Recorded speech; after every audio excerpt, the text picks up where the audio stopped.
Hey, thanks for joining us here for another edition of This Week in Evansville. I'm Johnny Kincaid along with Rob Myers. Hi, Johnny. Nice to see you again. Good to see you, buddy. This has been an interesting ordeal over the course of the past 4 weeks because we've been talking to and interviewing the candidates for mayor. And we had the opportunity to talk to all of them. What we're going to be doing today is sharing our thoughts on each one of the candidates. We're not giving an endorsement, and we want to emphasize that. This is not that's not the name of the game here. But we're going to just share some insights from our standpoint in doing those interviews. There's a few points on each candidate interview that I think will be interesting to chat about. But more importantly, what I'm really looking forward to us talking to today is about the finance side of it. How much will the mayor's office wind up costing the winning candidate? You know, it's almost like the office is for sale. And the Courier Press did a really nice job with their article about campaign finance, but I thought they kind of missed the headline. It was teed up so well, and they just kind of missed what could have been a great headline about the total amount. And I don't know whether they ever actually discussed that, but we're in the neighborhood of $500,000 spent by the Republican candidates for mayor in this primary. And we're going to focus on them because they're the big spenders right now. And then we'll get around to our observations on the interviews from there. But we'll start with the totals. Okay, let's phenomenal. Oh my gosh! How about we start with Natalie? How much has Natalie spent? Natalie Racer. How much has she spent so far before the primary? Before the primary, this is the pre-primary report that was filed in April. Okay. On April 14th, and the report from last year, their year-end report, that gives you a rundown on fundraising and spending then. And she has spent a total of $272,000. $272,000. That's a big number. It's amazing. So you and I both run for office before. We understand how hard it is to do fundraising. I think when I ran for city council, I think my total that I put together was maybe $10,000. I think that's as most that I got together. And that was hard to do. I think I raised $5,000 running for state representative. It's just... That's amazing. Yeah, phenomenal money. And we'll give the total on Cheryl as well here. Between last year and through April 14th of this year, her spending was at $195,000. That's an amazing number as well. I mean, you have to think, where is all this money coming from? And I don't think we really want to get into too much of that detail, but we kind of know. Well, we will share where some of the money's coming from, though. Okay, we'll go ahead and do that here. And I'm going to start with Natalie. All right. And here's the first thing on Natalie. We're not casting anything. We're not trying to cast any negatives here, but I cannot vote in Vanderbilt County. I'm from Warwick County, so I have no horse in this race whatsoever. And I live within spitting distance of the city limits, but outside of the city limits. So I'm unable to vote in this election too. Natalie, one of the things to mention here is that she has been a delinquent or defective in filing of the last 3 campaign finance reports that have come from her campaign. And they filed actually only the front page originally of this April 14th report, and then had to go back in and add all the pages into it. Their year-end report, as of what they spent last year, they raised $85,000 last year and spent $14,474. The donors that show up for Natalie for last year were J.P. Engelbrecht. JP, I used to work for JP. It's South Central, and they used to own Wiki, and now they're into all kinds of other investment deals and everything. Bob Cook was a major funder of her campaign. Ronald Romaine. Russ Lloyd Sr., Russ Lloyd Jr., I'm sorry. Don't want to mess that up. Wayne Park gave $5,000 to Natalie's campaign. That's interesting. Marsha Abel was another one of the major contributors. Largest contributing business was or one of the large contributing businesses was South Central. And under organization, she received $10,000 from Friends of Lloyd Winnicke. Okay. All right. Expect that. Yeah, definitely. Bouchon for Congress gave $2,500. Wow. Okay. There's an endorsement. And he's also done an endorsement for her Yes. on Facebook. So we've seen that floating around. And then Real Energy Main Street Partners gave $4,000. Right? Now, after the first of the year, between the first of the year and April 14th. Oh, this was all. That was all last year. 2023. Wow. Yeah. Okay. That's that's from the time of announcement up to the end of the year. Then it kicks into high gear, and she pulled in $253,000 in donations after the first of the year, and spent $248,000. So it's gone. It's spent. It's spent. Which you've got a primary that's hotly contested. You've got to spend on it, right? We'll get into the television ad campaign a little later, but I think we know where a lot of the money went to. Exactly. Carol McClintock was a major contributor. Wayne Park gave again after the first of the year. Jeffrey Justice is a contributor. Randall Shepard was a contributor to Natalie's campaign. Bob Cook was another. Yep. And Bill Bussing. Okay. Right? The PACs that gave her money were O&B and the Evansville Future PAC. And we're going to talk more about the Evansville Future PAC because there's the center of a little bit of controversy, and we'll share that with you in just a little bit. Other organizations gave: Briar Point Development, Bouchon for Congress gave $4,500. Wow. Friends of Lloyd Winnicke gave $57,000 in kind donations. They did her research for production of her TV commercials. That came out of that. And then there's a thing called Ice Pack, which was a $5,000 contributor. Those commercials, by the way, that you've seen for Natalie, production on those cost $16,000. Okay. They went to big boys to produce those. They didn't play around with any of the locals. I know they didn't call you and me and say, "Hey, can you put something together for us?" I could have shot it on my cell phone. And we could have done it, for maybe $500. Heck of a job. And then their polling was $29,000.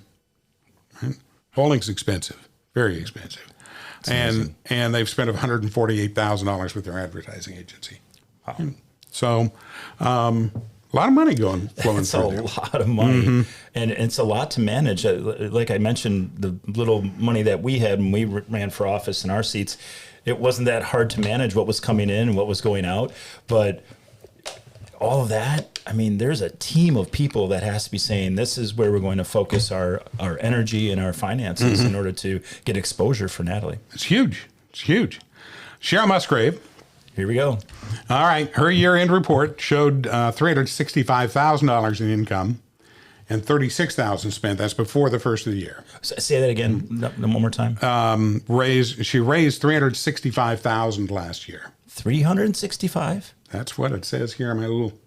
I hope my cheat sheet's not off. I can look it back up again. We might want to double check that because that puts us over our 195. Well, no, that's not spent though. That's That's money raised last year. She spent $36,000. I got you. I follow. Okay. I follow. All right. Her big contributors, and this is where you start seeing kind of the who's who in the Republican Party when you're looking at this.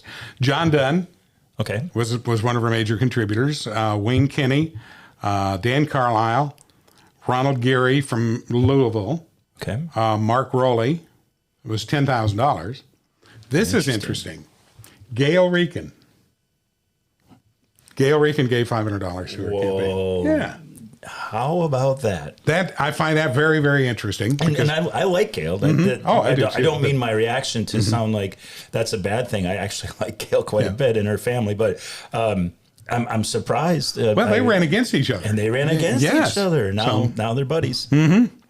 Scott Jago gave money. William Jago also gave. The Jago building folks. Troy Woodruff out of Indianapolis gave $5,000.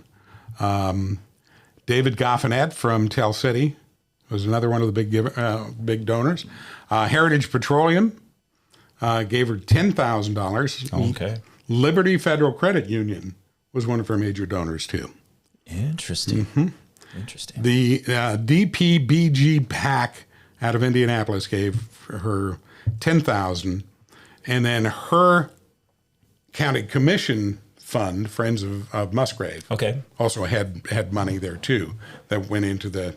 Okay, so if everybody was paying attention, when we went through the group with Natalie, almost every single one of the donors, especially the big donors, were very local. Very local.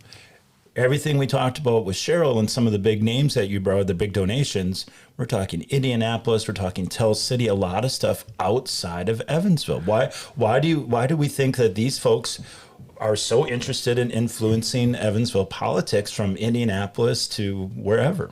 Well, to Louisville. Here's what's interesting though. When you mentioned that, when you're talking about Natalie's campaign, first of all, Cheryl has, because she's been in politics for so long, right. she's got very long arms, right, to reach to Indianapolis and pull in money.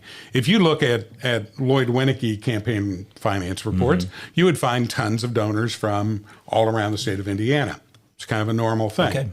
And so in the case of Natalie, she doesn't have that experience. Right. And she's getting a ton of money coming from Lloyd Winnicke's campaign, which includes a bunch of that money that was raised out of Indianapolis. Got it. Right. Got it. So, it's all in how you kind of look at the whole situation. So then after the first of the year, that's just last year.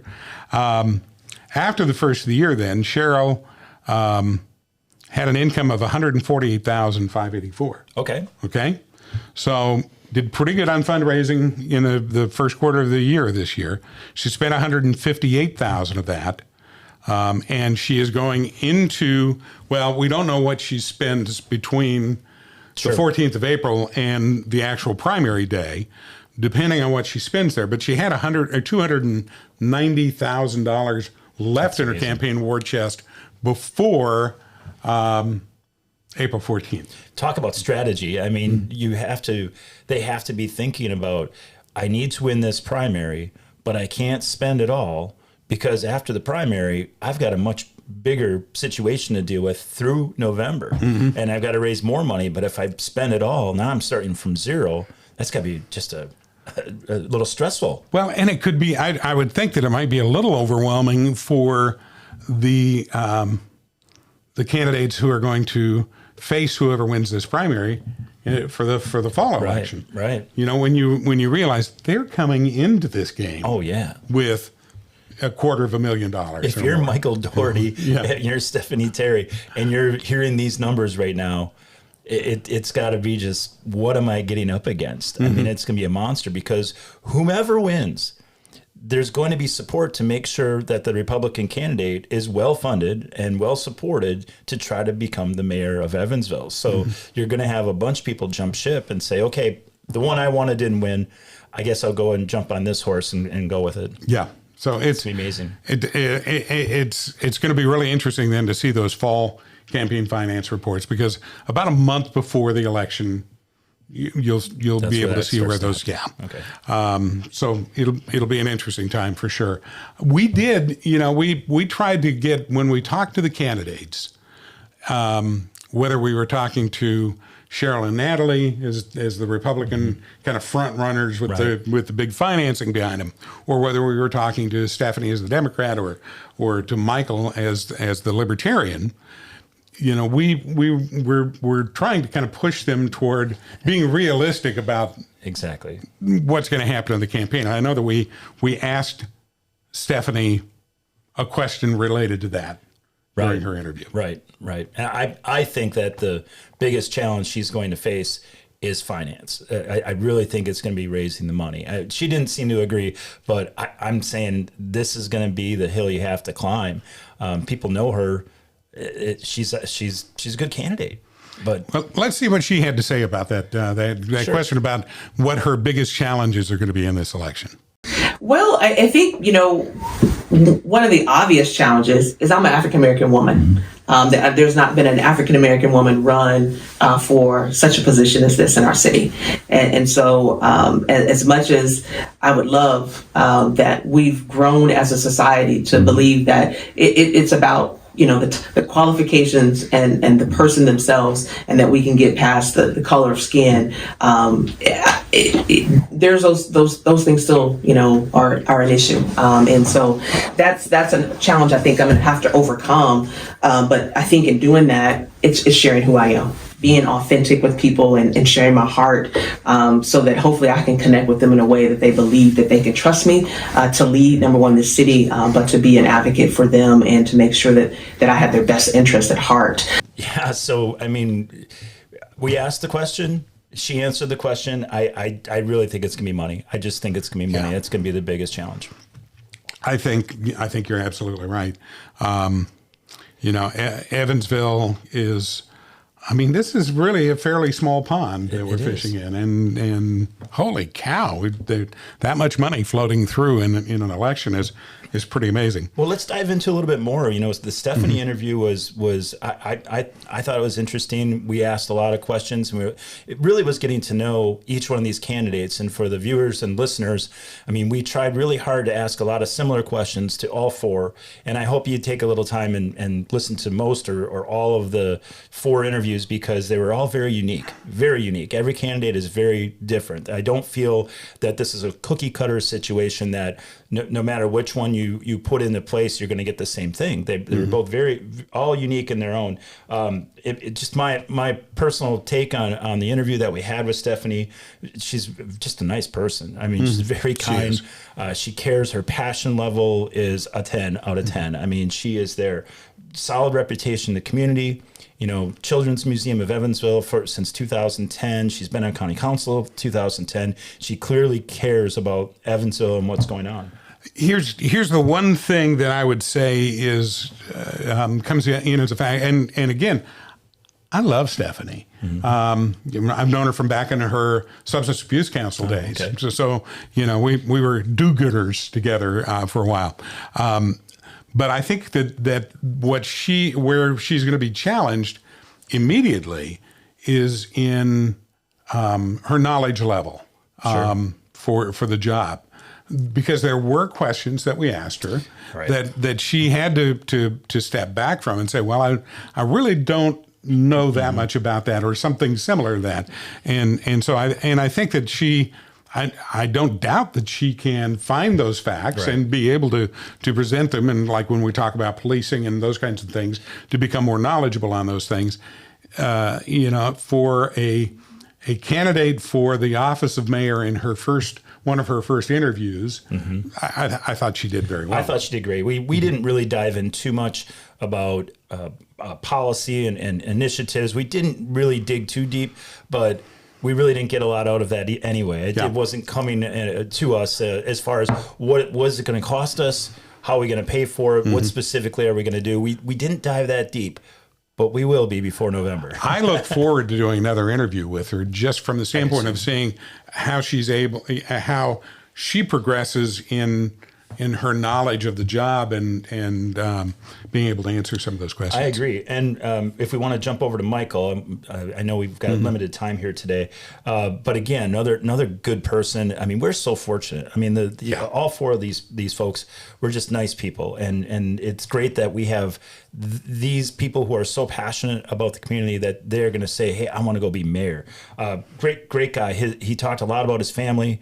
Very passionate about his family. To the point where he ended his career so he could spend time with his family. I think that's something that you don't see from every human that we know. True. Talked a lot about individual freedom. That's the libertarian flag he was waving. We knew that would happen. Solid career history. Still a young guy, mid 40s, and has the ability to do this. He doesn't have to worry about leaving a job. He doesn't have to worry about where his income is going to come from. He's not doing this for the money. It really wasn't. Really nice guy, and very, very genuine and humble.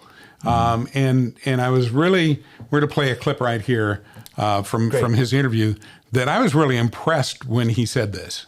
And I will say this, after seeing and talking to the candidates and seeing their platforms and what they have, Evansville is not going to be in a bad situation no matter who wins this election. True. I sat there and I listened to Stephanie Terry, I listened to Natalie Rasher, and I listened to Cheryl Musgrave. All three candidates have a solid platform and are great candidates for mayor. So if I pull from one side and one wins, I'm not going to feel bad because we have some amazing candidates, and Evansville's going to win in this election no matter what. I think Johnny and I would agree with you 100%. I mean, we've been very fortunate to spend some time with all of them as well. And their passion is there. Their heart is in it. There's no doubt that we'll be just fine. I don't think there's anybody that's going to bring down Evansville. I mean, that really was a neat part of that interview.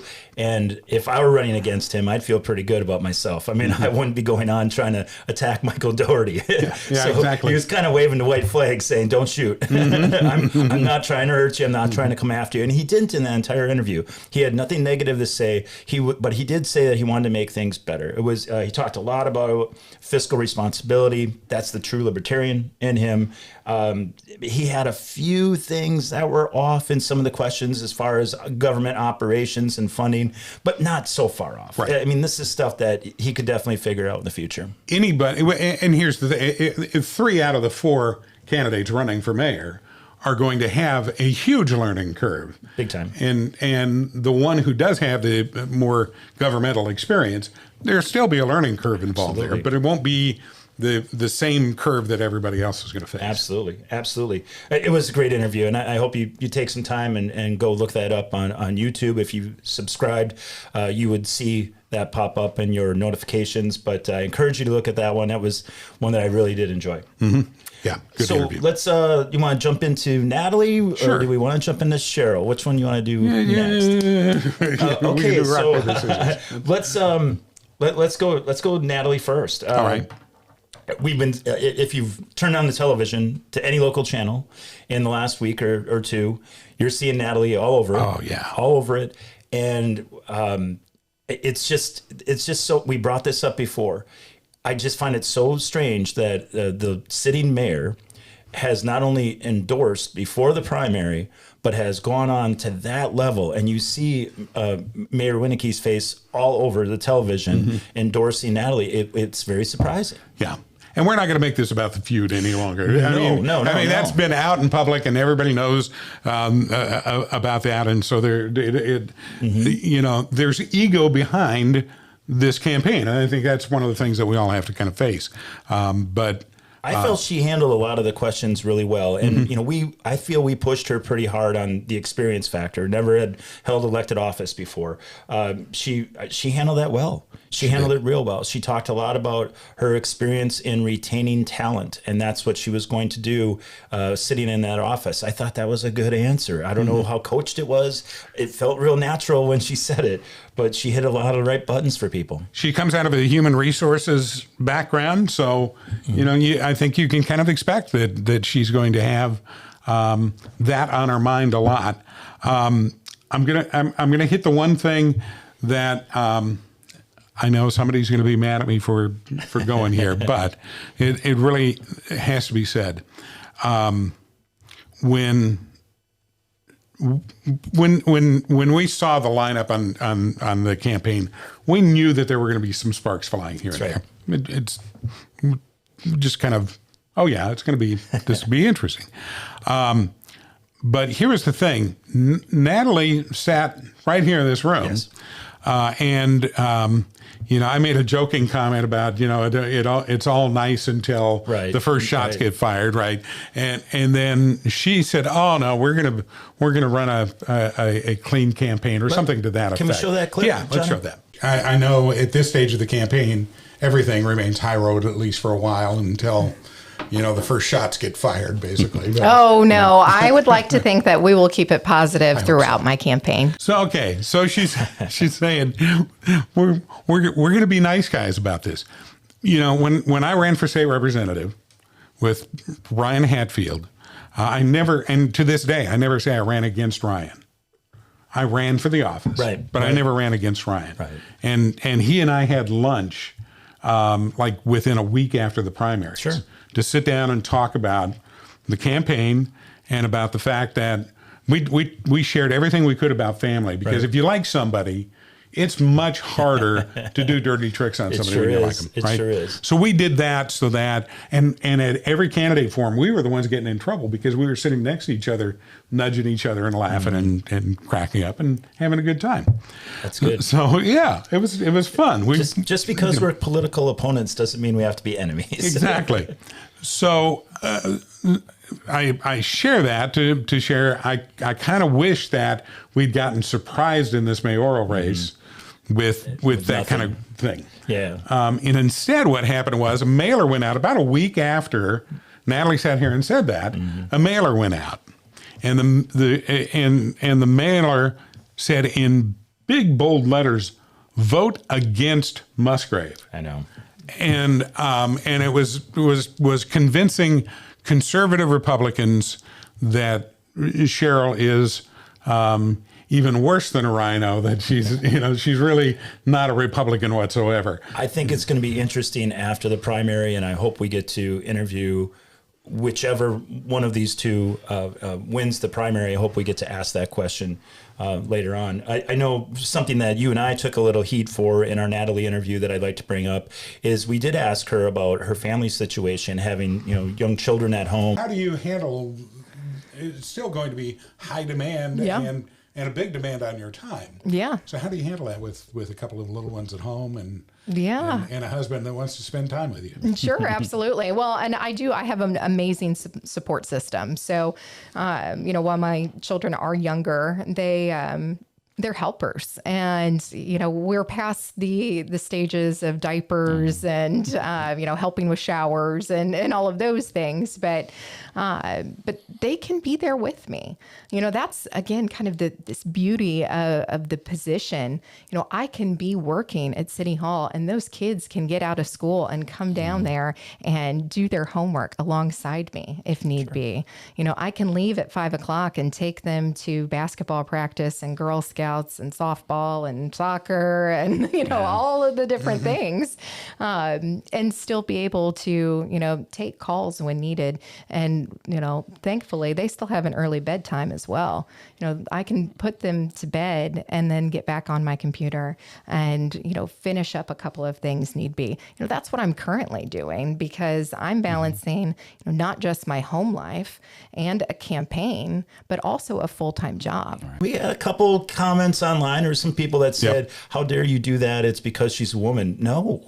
Yeah. No. Any candidate that has small children at home, it's hard to be an elected official with children at home. I'm sure Ben Shoulders has had that question a million times. I had it when I was running for office. I don't think it had anything to do with the fact that she was a woman. She's just a politician to be mayor with small kids. Elpers. Have you seen how many kids he has? Yeah. For crying out loud. If Elpers were in this room, I'd be asking him that question. I would too. He's got a baseball team, everybody with the same last name. It's pretty awesome for him. One of the other things I wanted to bring up is we didn't we tried to cover some things about population shrinkage in Evansville, Vanderburgh County. We can see those stats. Johnny, you might have to be able to pull that up while we're talking. And it's shrinking, and we covered this with all the candidates, and we didn't get a lot of solid answers on a solution for that. But we asked the same question to Cheryl. We can just pop on over there if it's a good time. Sure. And it was the same. I mean, Cheryl really didn't say, "Hey, here's the solution to the population shrinkage." And I want to hear a candidate say that. I think the voters do too. I can tell you that the businesses do. The businesses Absolutely. around here are struggling. There is a labor crisis, and I'm not talking just restaurants. I'm talking hotels. I'm talking manufacturing. You name it. Any retail. They are struggling to have workers. And I don't know what the solution is, and somebody better figure it out. And off air, if you will, let's face it, the Vanderburgh County and Evansville, the population isn't increasing at a dramatic rate and hasn't been over the last decade. Am I wrong? Evansville has held steady. They've held steady. Vanderburgh County, outside the city limits, is growing. In fact, this area of town where your studio is and going north is the fastest growing area in southern Indiana, Western Indiana. And we need that. We need more We do. people in the area to sustain the growing manufacturing and growing industries that are coming to the area. Have we been to a restaurant in the last year? I mean, come on. We know that they're starving for servers, pardon the pun, and for people in the kitchen. We need more people. We look at Toyota, who 5 years ago had a starting wage of $15 an hour. You see the ads now, it's $20, $22 an hour. They're desperate for more people. In order to do that, we have to attract people to live here. Well, the one way they could do that is to raise their wages. All right. You talked about servers, people who work in the kitchen. Those are among the lower paid jobs that are out there. So raise the wages, folks. It's not that hard to understand. So Cheryl was pretty quick to point out to you that while the city's population has been shrinking, Vanderbilt County has had some growth. Right. And we're seeing growth in Warwick County as well. Right. But nobody wants to be in that situation of saying, well, our city's just getting smaller. It could be worse, though. We could be Gary, where since 2000, Gary has lost 33% of its population. Oh, yeah, even worse. Yeah. But that segued into, there's a struggle when we've all faced it. We go to a restaurant in the area and the service is a little slower than it was, 3 years ago. We know that the prices are higher. And Cheryl's solution was those businesses need to pay people more. And being a small business owner, I've run bars and restaurants and worked at hotels with my family when I lived in Green Bay. You can do that, but then your costs are going to go up and your competitive edge is gone. And I was surprised to hear a conservative candidate go there. It was not what I expected whatsoever. True. Yep. Let's talk about the FOP and that support. Her commercials are all over as well.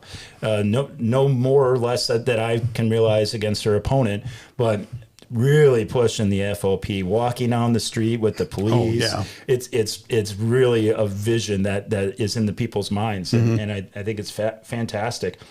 We pushed her really hard about the crime issue in Evansville, and we pushed her as hard as we could and said, okay, what is your vision? And she told us. We asked about what that's going to cost. We asked about how that's going to be funded. We really didn't get a straight answer on that. We let it go. We let it go. But after the primary, I don't think we can. Right, and Cheryl got a little crossways with the police department, not with FOP themselves, but with the department, because she was talking about she made a claim that officers only get 20 bullets for training each year, and that's kind of the explanation for it is a little complex, because when they're qualifying, they're given 250 rounds of ammo for qualifying. So I kind of understand where she kind of shortened and condensed that whole statement up. She's trying to make a point that they need more funding for those things. And we agree. I mean, I absolutely. think everybody in Evansville agrees. I think every candidate would agree that's needed. Yeah, and I think that I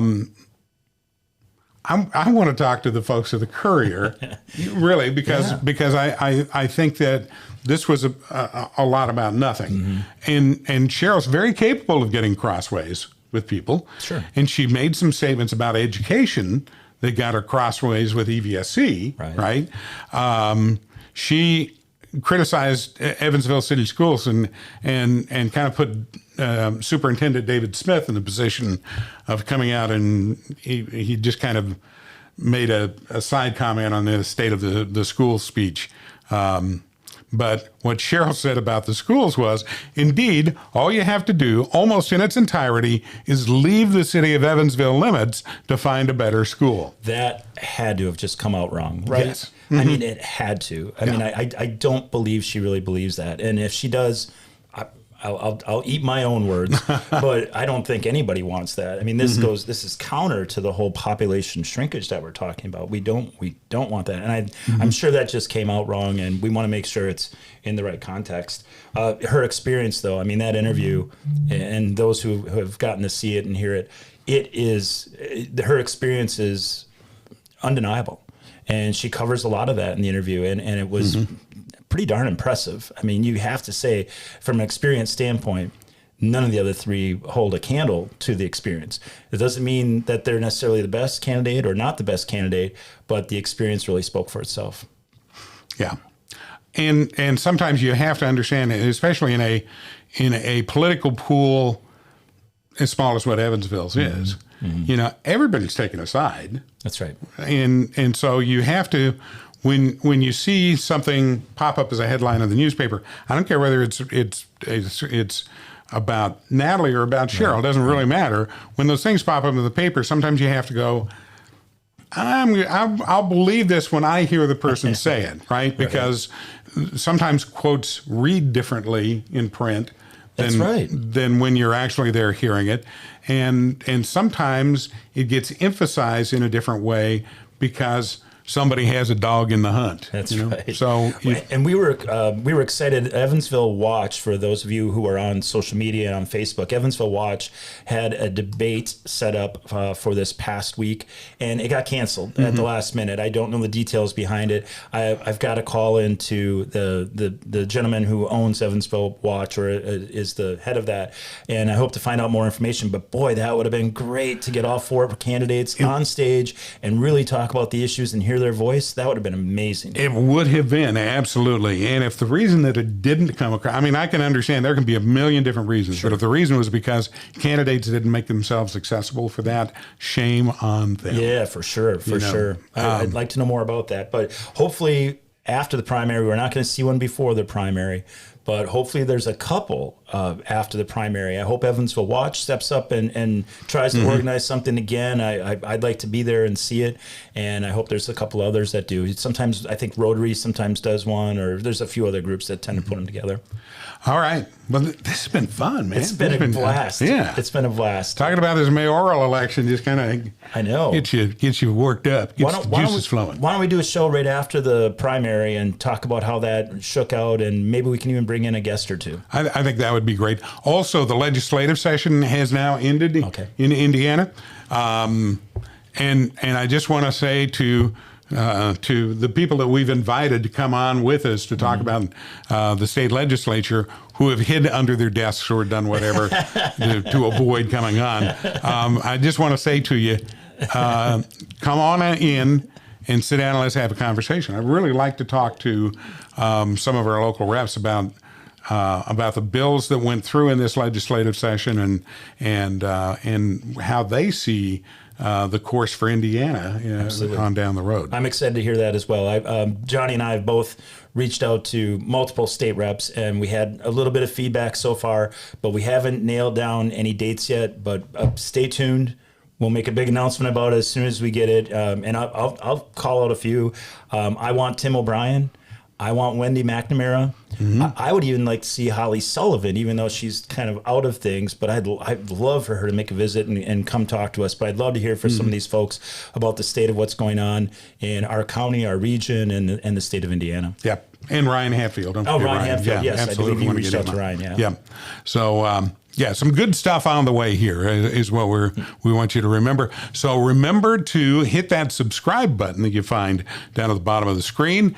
Do that so that you get notifications when a new episode comes up. And be sure to join us next time for This Week in Evansville.